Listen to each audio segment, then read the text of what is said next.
Welcome to Unexpectedly Successful. Join us to hear the raw and genuine stories of women founders who have created their own pathways to possibilities.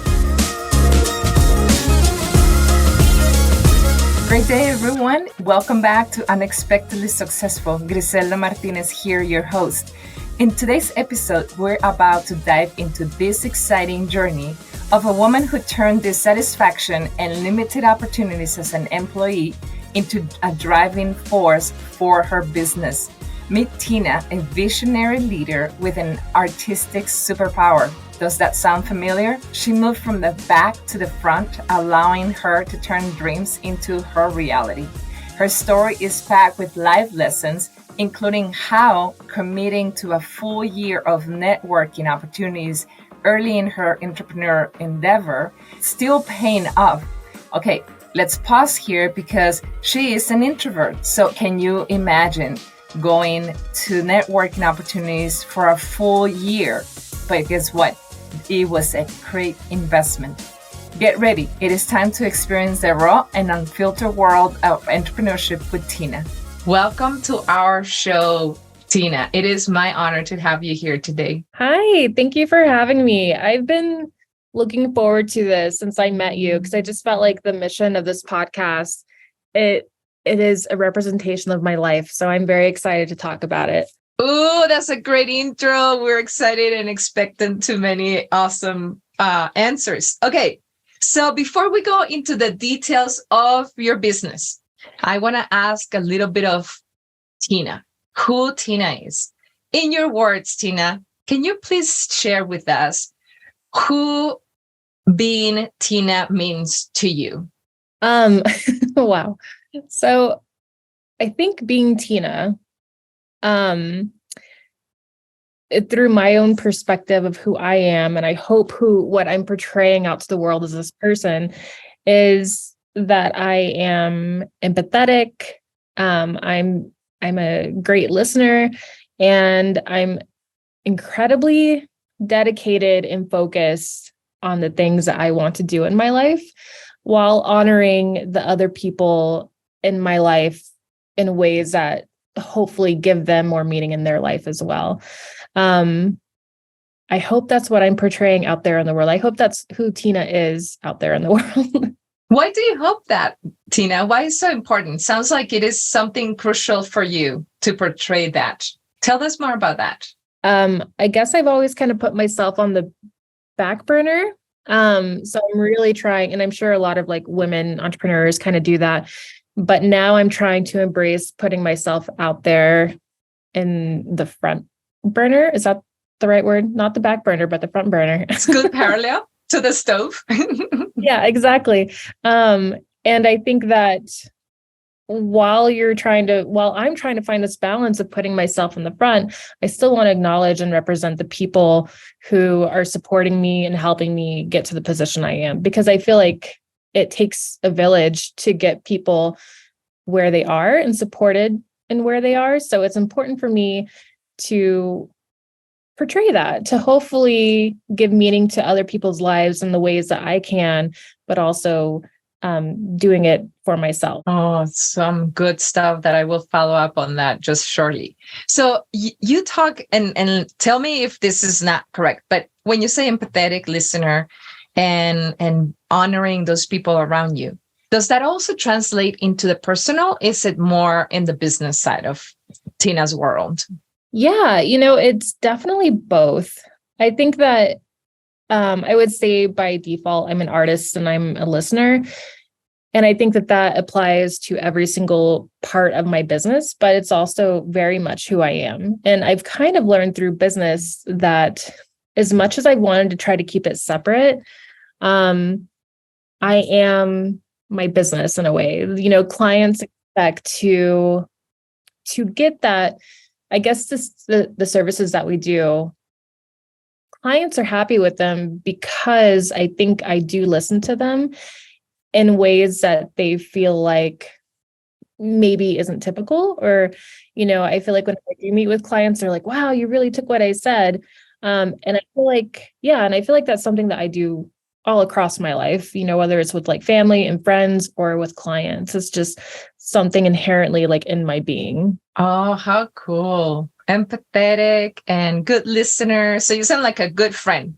For people looking for good friends, Tina has great potential on that area. All right, Tina, you touched briefly here in the few minutes that we've been talking. Can you share with us some of the most defining moments in which Tina is like, I remember this moment because... There's some very interesting like moments in my childhood that kind of creep up into my brain as an adult where, I don't know why you carry these memories with you, but there are memories of like, for example, I had my stepfather. He was an electrician by trade, but he also drew like really fantastic like comic characters, and he made his own comic characters and stuff like that. And I remember I would ask him to draw me photos. I must have been like 7 years old, maybe 8. And I asked him to draw me like a photo of a Barbie or something. And I remember like I wasn't satisfied with the way that he drew it. And so here's this little kid and who is observing this piece of artwork, who is fantastic by my mind's eye now. And I was directing him on how to get it to the point where I wanted it to be, which I think of that story. And I don't know why, I don't know if it's necessarily defining, but I relate to that story in what I do now, because I have to direct and really funnel people for this one singular like vision, whether it's through a video production or whatever. So I think that's kind of one of those defining moments. How cool that you remember that moment of leadership in early life of Tina. That must be, I mean, in addition to defining, a moment of pride, because it's like, wait, he was an awesome artist, but it wasn't quite where I wanted it to be. So let's take it to the next level. Yep, exactly. And I love that it is leadership. It was little baby Tina honing in those leadership skills.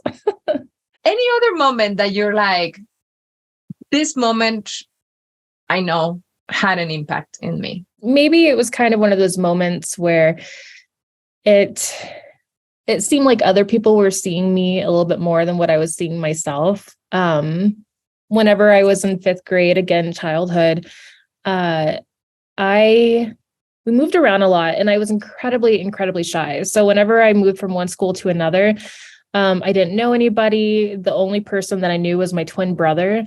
But I was very much an introvert, and it was very hard for me to like break through that, I think. So anyways, one day I came to school, and in the beginning of school, before class had started, I had a teacher. Her name was Mrs. Leonard. And she had came up to my desk, and she had said that she wanted to see me after class. And everybody in the classroom was like, "Oh, you're in trouble." Oh, Tina, what did she do? Yeah. So I was so scared, and all day long I was panicking. And it was just like the biggest knot of like anxiety all day. So anyways, I get through the day, and then the end of, the classroom dismisses, everybody leaves. And then Mrs. Leonard comes up to me. I'm the only one in the classroom. And she comes up to me and she gives me this giant, like, kind of the old 90s coloring, like with paints and markers and just art sets. Oh my God. Yeah, that just had so many like art supplies in it. And she gave it to me as a gift. And she just said that she wanted me to keep honing in on my artistic abilities. And the relief of not getting in trouble, but then also realizing in that moment that somebody saw me during a time where I felt like I was invisible.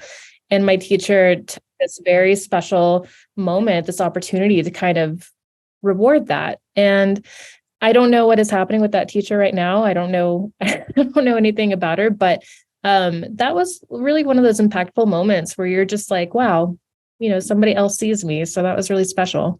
Wow, that's a powerful story.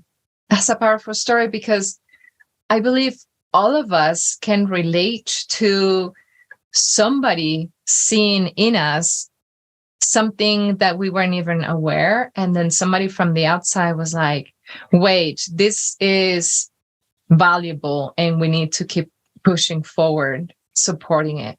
Wow. Well, thank you to Miss Liner for her work, because obviously she did a good job in reinforcing your artistic superpowers here, which we'll get into a little bit more. So let us dig into your story as a business founder. How did that crazy thought come to your mind, Tina? Like, well, what in the world were you thinking? Well, I didn't intend on being a business owner. I think maybe a lot of female business owners kind of fall into it, or they just know they're going to get there. I'm not sure, but I always saw myself kind of climbing up that ladder in leadership. And especially through something creative or through storytelling, art, stuff like that.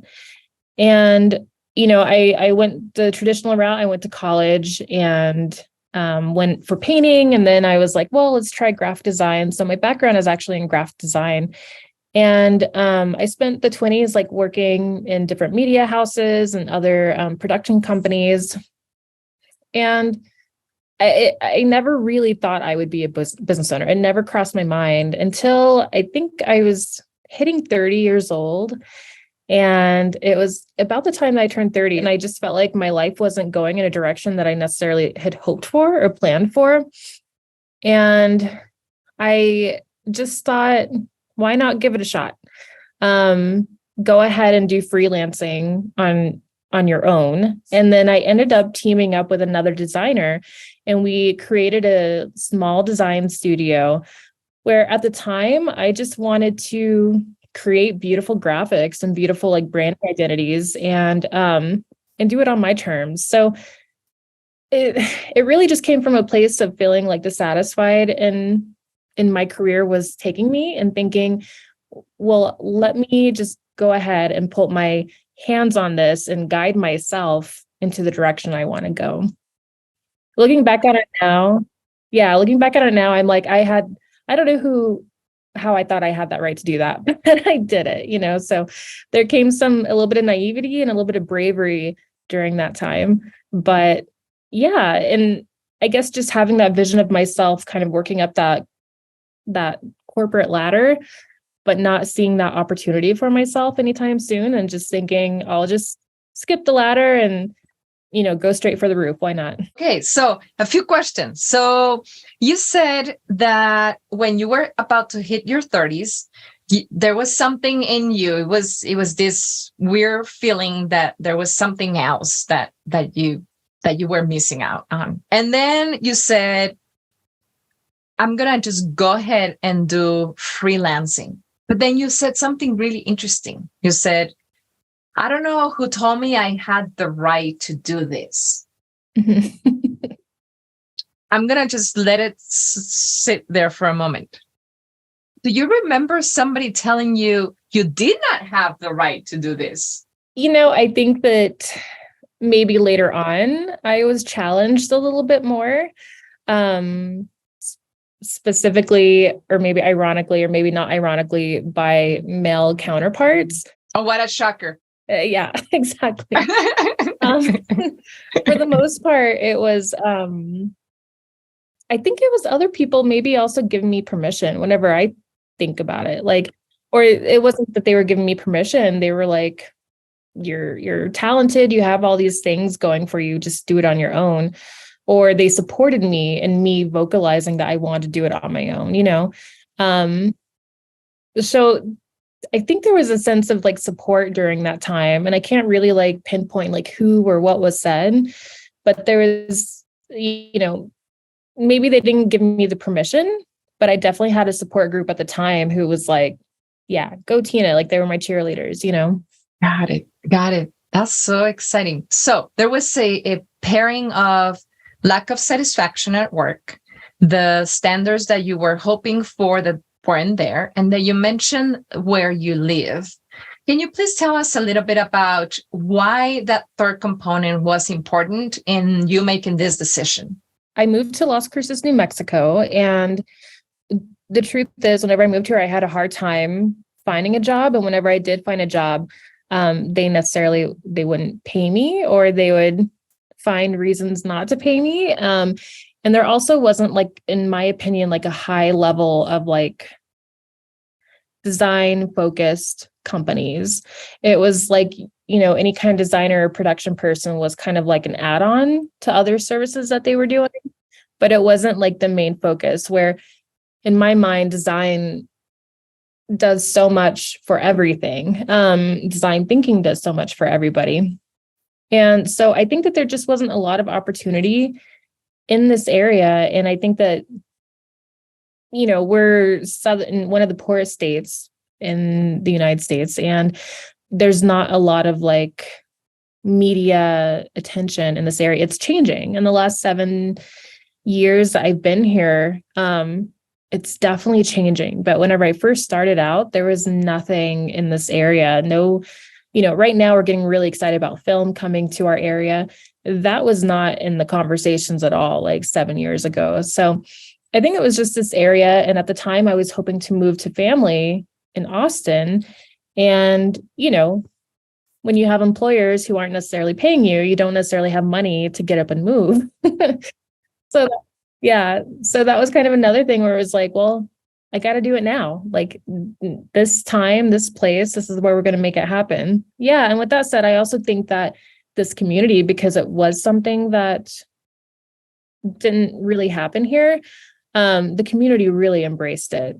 And so I think that that's how this company is still existing, still thriving, because this community has also supported it. So what you saw as a challenge, as a weakness for your career through corporate, you turn it into an opportunity for your own business. Anyway, so you were 30 and you said, you know what, I am going to go for it. I didn't ask who gave me the right, but I'm going to go forward. And then what happened? You partnered with this, you teamed up with this other designer. And then what happened? Yeah. So we teamed up together, and, I think in the beginning we did a lot of free work, a lot of volunteer work. I remember I used to have to like convince people to pay $75 like a logo. Wow. So one thing that I told myself, I challenged myself to was, and I worked another part-time job. And so I would fit in whenever I could, any kind of networking opportunity. So I committed myself for an entire year. If there was a networking opportunity, I went there with my business cards and I introduced myself. And I still think me doing that and committing to that for that first year, I still get like communications or people following up from back then, or I have relationships from that first year of just committing to that. So that was the first thing, business license, and then committing to a year of networking. So how did you recognize that networking was so important for you in that moment? Like, why did Tina say, I'm going to commit for 1 year to every networking opportunity, I'm going to be there? What was driving you? Right. Especially as like an introvert at that time, for sure. I think it was just one of those things where I was like, I have to get totally uncomfortable, and practice makes perfect. I have to get comfortable. I have to get uncomfortable to get comfortable speaking about myself, putting my face out there, introducing myself. And so I thought, regardless if it was a bust or if it was something that was going to be really valuable for myself, I just committed to it. And I think it was really just a personal challenge for myself to get comfortable speaking and meeting people. But I also knew that it was an opportunity to share the business and the things that I wanted to accomplish in the business. So, and I think at that time also, I didn't have a lot of money to market myself, so it's not like I could have bought advertising for myself or anything like that. So same thing, I used what I had, which was myself and my cheapy business cards, and I just introduced myself to everybody. How cool. Do you still remember how those business cards, what those look like? Yeah. So those were, I actually like printed them myself, and they were like little circles. And so I went to Hobby Lobby and I bought like a giant 3-inch hole puncher, and I would like hole punch them. So they would be little circles because everybody was passing out like square or rectangle cards. And I was like, I'm going to do circle. So that's what I did. What I'm hearing from you is leadership. It's a little bit of introversion, but this drive to challenge yourself, not only by talking to people, but by putting yourself in those very uncomfortable places. And then you had a vision. You had a vision. Can you tell us about what you envisioned back then for this business? It's very much like what I exist in right now. You know, I think the things that were important to me back then was working with incredibly talented people. So I think my drive, even though it's very much like, you know, me, the way I want to put myself out there and all that stuff, my drive was that I wanted to have a culture and work with a group of people who were incredibly talented, who would in a way like push me to work harder, and would challenge me. And so it's like I envisioned the type of people I would work with before I actually envisioned like the company itself. Oh, how cool. All right. So then you dream of this team of people. Then what happened? You had your cards, you had your team in your dreams. And then what else did you do? Yeah. So I think at that point, it was really just, it was really just trying to get my name out there and trying to get some of these jobs. And so, of course, it wasn't a lot in the beginning. We might get like $200 here or $300 here. And it wasn't enough for me to like really take care of myself. So I would basically like work at nights, work on the weekends. I invested a lot of just, time without necessarily being compensated for it, just to like get everything out there. And then, I think eventually it's like the finances started rolling in a little bit. And I remember the first time that I got like a $10,000 account. Oh my God. It was like celebration day. Yeah, it was amazing. But of course, at that point I had like all my bills I had to pay off. So it went very quickly. But that was such a big monumental like moment. Was, I think, through that first year, I was always kind of like, this may not last, like this may not be something I do forever. I'm going to throw it out there and see what happens. I was cautiously like optimistic because I guess to protect myself, I didn't want to say like, oh, this is going to totally come to fruition. It's going to be amazing. I wanted to like maybe surprise myself. Like, oh, it worked. Yeah, exactly. And so I think for the first couple of years, it was me definitely being like cautiously optimistic. And then once I realized it was working and it was a thing and people were very responsive to it, then that gave me even more confidence than what I needed to like continue going with it. And then my current business partner, so Lucky, he was actually one of my clients, and he would also like, he did video work. And so he would have his clients work with me, and then I would have my clients work with him if they needed design or web or video. So we started building like a collaboration through the stuff that we offered. And then that's when we decided to merge. Wow. Maybe about 2 years later. And the one thing with Lucky was that he was able to have the capital. So I literally started my business with $35 in my bank account. The only thing I had was my laptop and my skills. That's so courageous, Tina.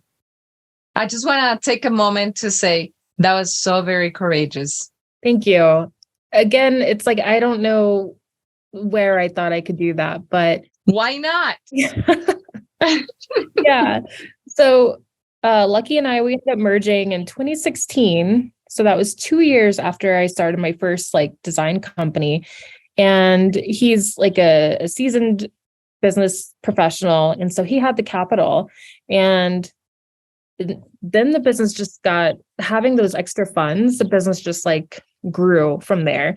And of course we had the pandemic and all that other stuff, and it just kept going and kept going. Wow.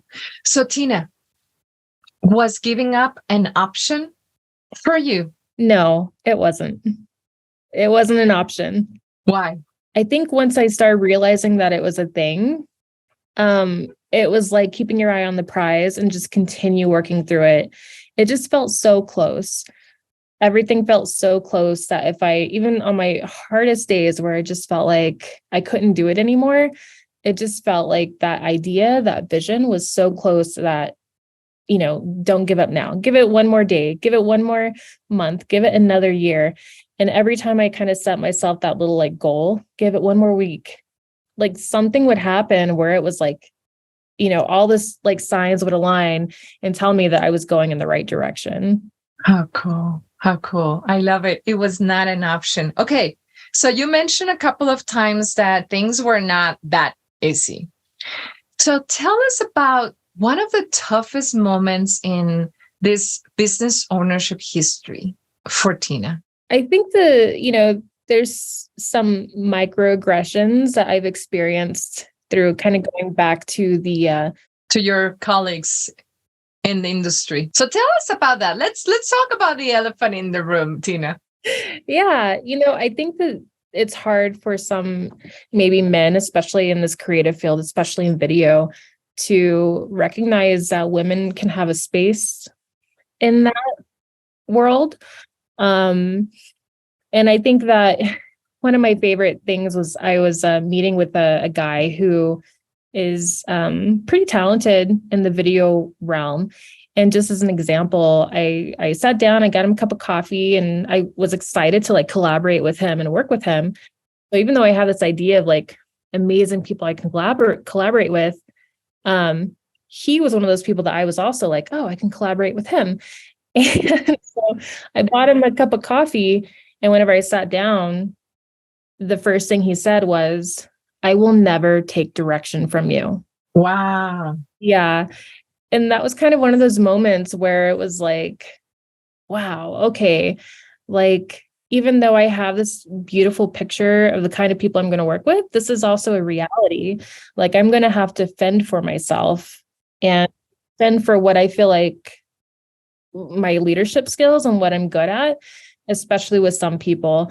And because for some people, it might be too much, which is also always that thing that women say, like, you're too much or whatever. I don't know what prompted him to say that, but he immediately wanted to put me in my place. In your place, huh? So what did you do? I think at that time I didn't quite have the confidence to like defend myself. And I think I just kind of like, I did what every girl kind of does, where you just kind of play it off and you make a joke out of it and then do something else. But it's always something I think about whenever I realize I have to like fend for myself or like challenge somebody in a room, which doesn't happen a lot. I can literally count on like one hand, like how many times I feel like I've been in those situations. But, I think about that moment and just thinking like, some people aren't going to want to work with me, but that's okay, But also, it is hard for women in the creative industry to have a place in a male-dominated industry. So Tina, if you went back to that moment and you heard those words, I will never take direction from you, Tina. What would you answer right now with the experience, the knowledge, the wisdom you've acquired in the years? What would be the answer? I'd be like, well, the coffee's on you. Thank you for the coffee and have a good day. And then I would just leave. So don't invest energy or time and then just quick recovery. Yeah, quick recovery, end it on my terms. Not even engage with people like that. Yeah, because we're not made for everyone. Yeah. And that was a quick no. So let's find the yeses. Yeah, exactly. Oh, that's awesome. Oh my God. Oh, I cannot imagine being in that moment. Although I'm sure I've been in those moments. Anyway, so Tina, what type of resources were critical for you in this journey as a business owner?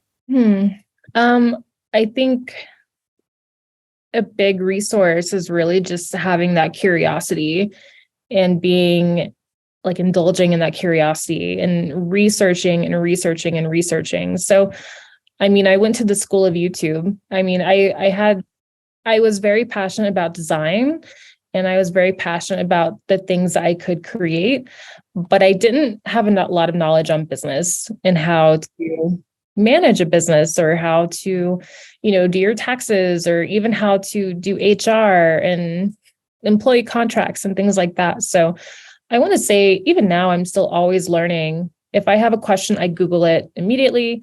Or I ask colleagues or other people that I really admire who are doing this or doing it a little bit longer, or a little bit seasoned. And I think don't be afraid to ask questions. Don't be afraid. And if you don't have an answer to something, always say, I don't know what that is, or I don't have that answer, but I'll get back to you and I'll look into it. So even I do that just with everything in the business, where I just feel like I need to research and feed that curiosity with almost everything. In terms of mentors, coaches, people that have guided you, you've mentioned also a couple of times that you have access to people who have done it a little longer than you, that have other set of skills than you have. How did you get access to those people, Tina? Again, that kind of goes back to that first year of networking all the time. Yeah, I made some good relationships where even if they didn't do exactly what I did, but if they had a lot of insight on, HR or just managing a team of people, connecting with them during that time. And I was literally on a phone call earlier with somebody that I met through one of those things, and we were just picking each other's brains on business, and so again, I think just putting myself out there in ways that I was uncomfortable, and then those people will kind of find you. Do you recall knowing that you wanted to work with somebody as a mentor or as a coach, and then you pursuing that working relationship and saying, hey, I need X and Y, can you help me? Yeah, there's a couple of people that I could think of where, to nurture that relationship, I would, again, take them out to coffee, and then we would just find out that we had more in common. So I don't know if it was like a singular moment where I was like, I need to contact that person. It just felt like inherently like something I should do, I needed to do. But also, I'm a very people focused person. So even though that business information, I have these resources out of these people, I think my first thought was a friendship. How can I also build a friendship with these people? Because we probably have the same things in common or same interests. And of course, all the business stuff, that's a plus, That's super cool. So building relationships, and then the byproduct of those relationships have been support with each other. Oh, that's really cool. That I like that approach to just being resourceful through your relationships day to day. That's super cool. Yeah, I always kind of joke. I mean, having a business is not like having a baby at all. I'm sure I've never had children, but I do say it takes a village. It takes a village of people to support you and want to be around you and to help you. And our biggest sales team is the people that we've worked with and the people that we've worked for. So I still say that thing, it takes a village, Yeah, because there's so many things that you need to be successful as a business, right? And things that you know that you need, and things that you don't know that you need, that you'll find out through this journey. So having access to people who are ahead of us in whichever length, it's super helpful. So going deeper into these moments of uncomfort, what has been one of the moments in which you've been most fearful about your business, Tina, and how you went about it? Oh, man. So this last year in January, we scaled for the first time. And so what was so interesting about that was I had 5 years of planning, preparing, thinking about scaling.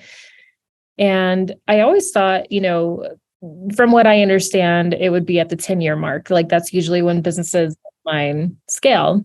And so I was not expecting it to be at the 5-year mark, which is crazy whenever I think about that. Because I had so much more learning to do, and I had to really like, and as much as I was like planning and preparing and thinking of all these things that we had to do for whenever that time came, it literally was like, oh no, it's happening now. It's happening now. That's awesome. You just saw it. You were ready. Yeah. And so I think that because I did go to the school of YouTube and I, learned so much about what it would look like to scale and what I would need in place for when it scaled, I was, for the most part, ready. Like I knew the recruitment goals that we had to have. I knew the team that we had to have and how to build off of that. And then what we could also do to like improve our culture for the scale. But, when you're in the middle of it, it's just so scary. And you're thinking, every decision, is it going to be the wrong decision? Is it going to be the right decision? And you almost don't see like a light at the end of the tunnel when you're in it, because you're adding new team members, you're writing new contracts. It was just wild. It was completely wild. And I think that was probably the first time where I started feeling like fear in terms of, can we do this? Like, is this bubble going to pop? Are we going to sink or swim? And, I'm happy to say that we were able to swim through it, and we got all of our team onboarded, and now they're all used to their designated roles. That was because before I was like the account manager, the creative director, the CCO. I did everything. And then so we had to end up hiring a new accounts manager. We had to hire a new studio manager. We had to hire a new director's team just to support the things that I was doing. And so, it was a very exciting time. But it was also a time of like uncertainty. Wow. But it sounds like you had done your preparation. You had searched, you knew the steps, you had asked questions, you had run numbers. Did you run numbers before that, Tina? Yeah, I started to do maybe like 3 years before, like annual reports. So I was able to see like the progression of each year. Whereas the first year, you're happy to pay rent, and that's your goal is to pay rent. But I started doing annual reports and just looking at revenue and profits and expenses and things like that. So I started to have that in a very I started having that down.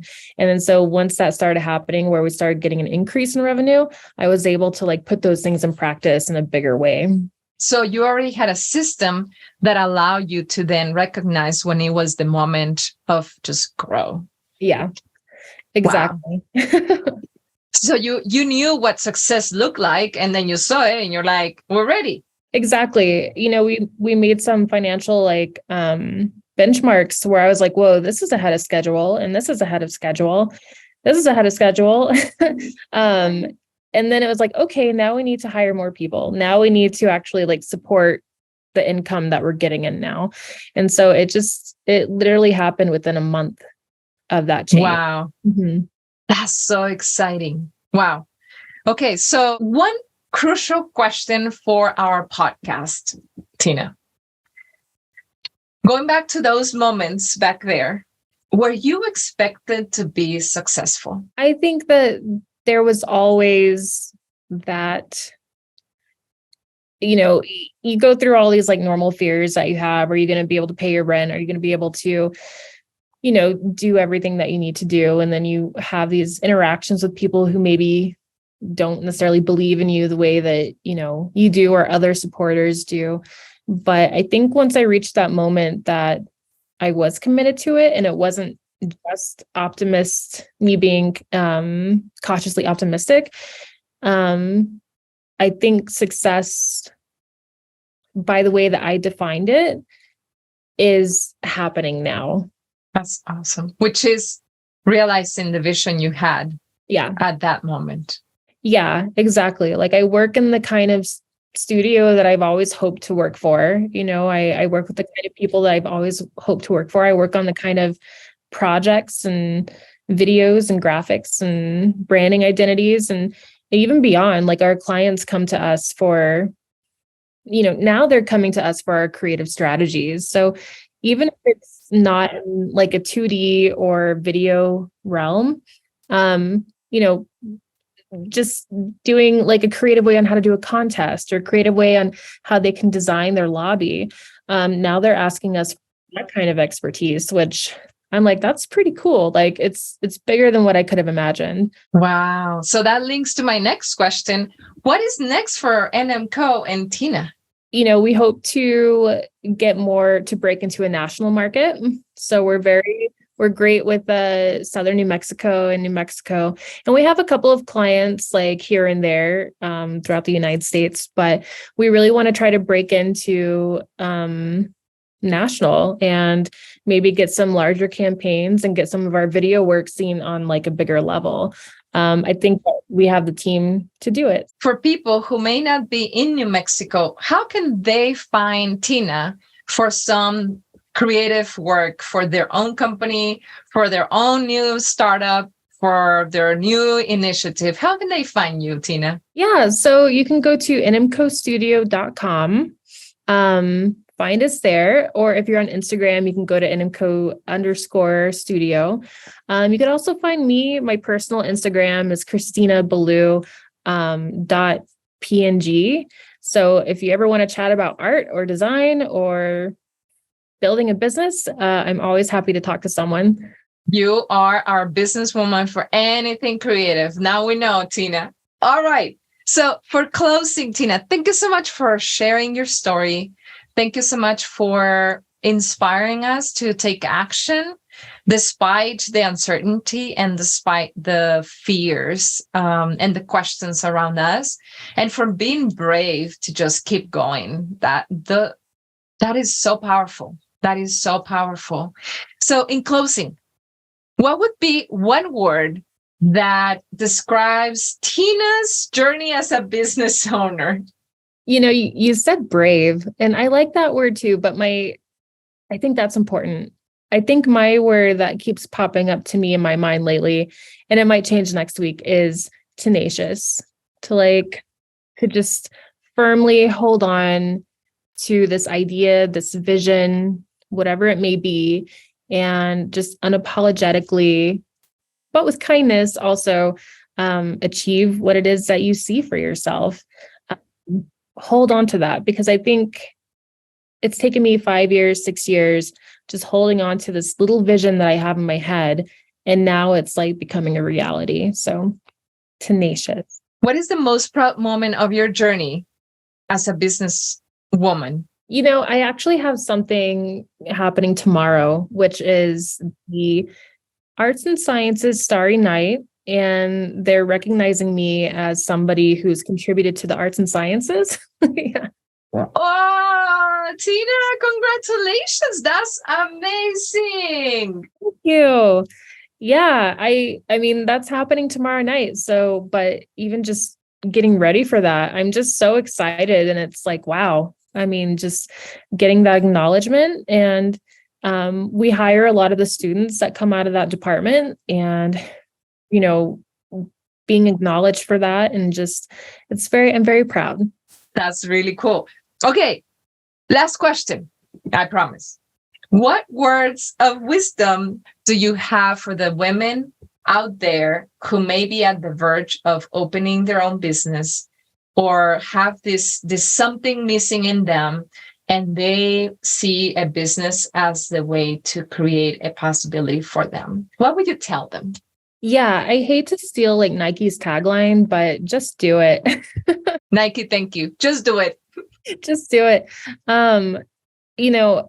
Again, what are you waiting for? Nobody has to give you permission. You don't have to wait for someone to say, yes, you can do that.